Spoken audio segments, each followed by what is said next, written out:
In this video lesson, I will analyze, read, and explain three excerpts chosen from the tragedy written by William Shakespeare, Othello. The three excerpts are three main moments that built up the tragedy and will lead us to its final climax. A brief summary of the plot is necessary to describe the action that takes place. The protagonist of this tragedy, as the title says, is Othello, also known as the Moor. He is a well-reputed general who falls in love and marries a Venetian noblewoman, Desdemona.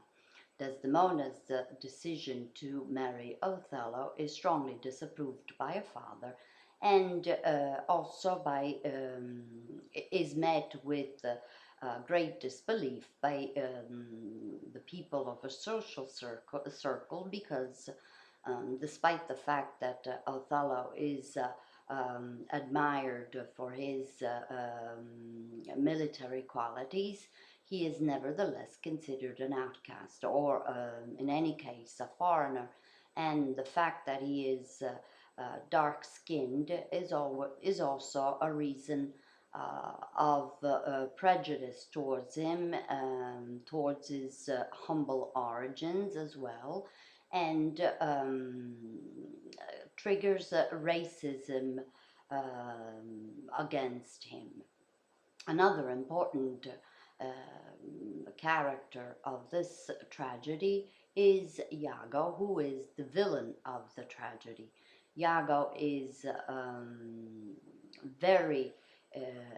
he is a very ambitious man, and he plans he hopes for a promotion that Othello has promised him. However, Othello at the last minute decides to promote Cassio in Iago's place. Cassio is a young, promising soldier who represents in the tragedy a sort of alter ego, someone that Othello to some extent identifies with, or who Othello would like to be, because he is still very young. He has a promising career ahead of him, good looking, very attractive.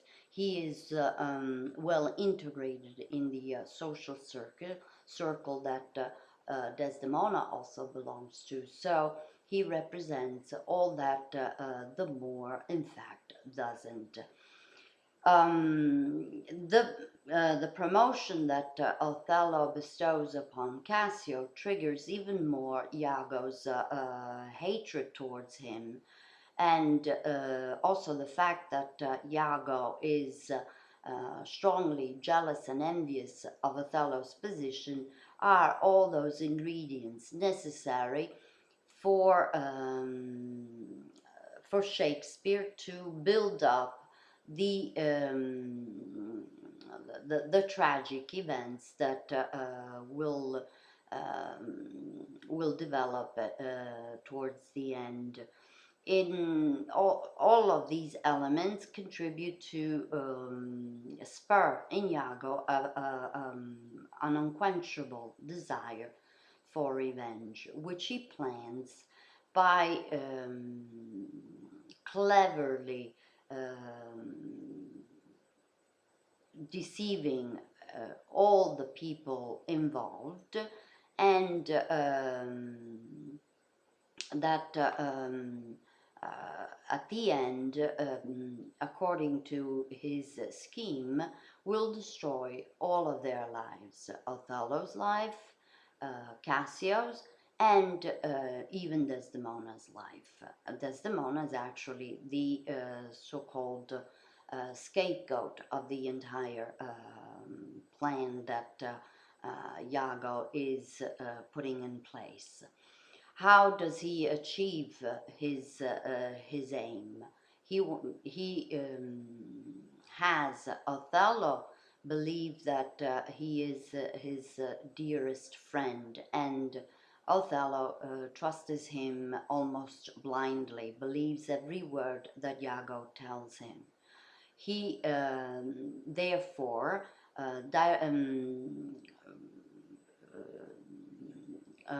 convinces Othello that Desdemona and Cassio are having an affair, and he persuades Othello in believing this by placing in Cassio's hands the evidence that will give him away. The evidence is constituted by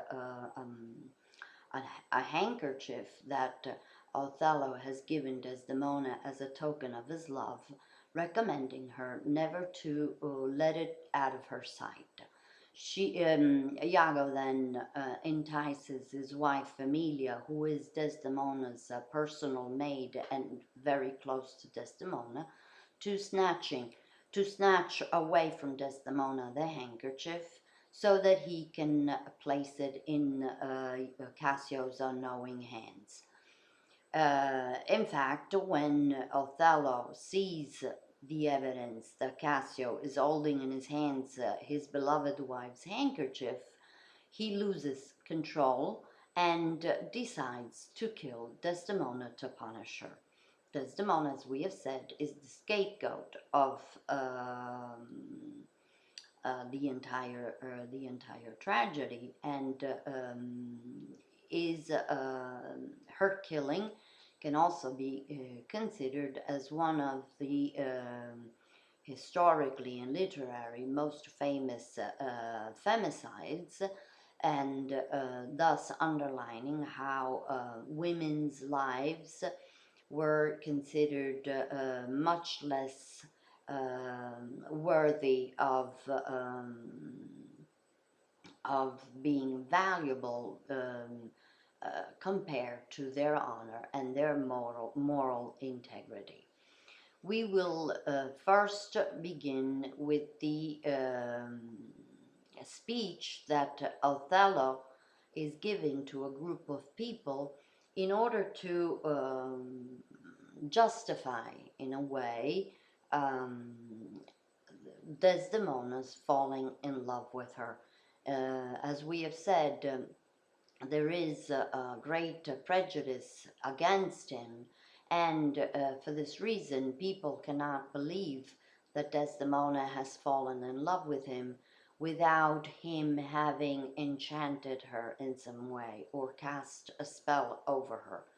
And as we will see in this passage, Othello instead explains that it was the story of his life that has in fact fascinated Desdemona, and here the author, William Shakespeare, is underlining the power that words and thus rhetoric can have on people by persuading them cleverly. So the passage begins with, "She'd come again, and with a greedy ear devour up my discourse, which I, observing, took one appliant hour, and found good means to draw from her a prayer of earnest heart, that I would all my pilgrimage dilate, whereof by parcels she had something heard, but not intentively. I did consent, and often did beguile her of her tears, when I did speak of some distressful stroke that my youth suffered. My story being done, she gave me for my pains a world of sighs. She swore in fate, 'twas strange, 'twas passing strange, 'twas pitiful, 'twas wondrous pitiful. She wished she had not heard it, yet she wished that heaven had made her such a man. She thanked me and bade me, if I had a friend that loved her, I should by teach him how to tell my story, and that would woo her. Upon this hint I spake. She loved me for my dangers I had passed, and I loved her that she did pity them.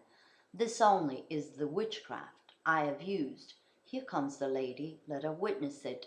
In these last words, the very last verse, Othello is asking for Desdemona to support his statement, to tell the bystanders that it is in fact true what he is saying. She has fallen in love with him because of the way he has told her his life story. It is through the words that he has passed on to her that she has learned of his true nature and thus has fallen in love with him.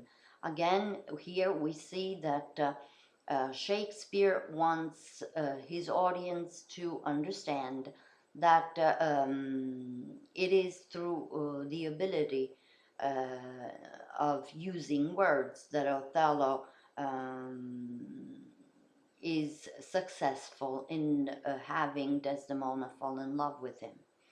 And words are still extremely important in the following development of the tragedy, as we will see by listening to Iago's speech and to the way Iago describes what he intends to do.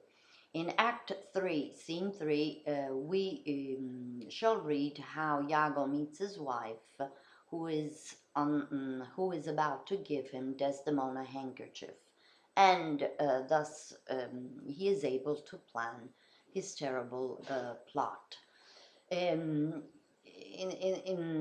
this first passage, Emilia is by herself and she's telling the audience how she has been able to be in the possession of Desdemona's handkerchief.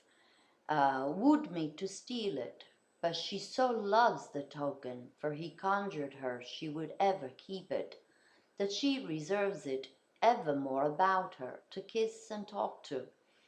I'll have the worked and give it Iago. What he will do with it, heaven knows, not I. I nothing but to please his fantasy. Here she is stressing, Emilia is stressing the fact that she is in fact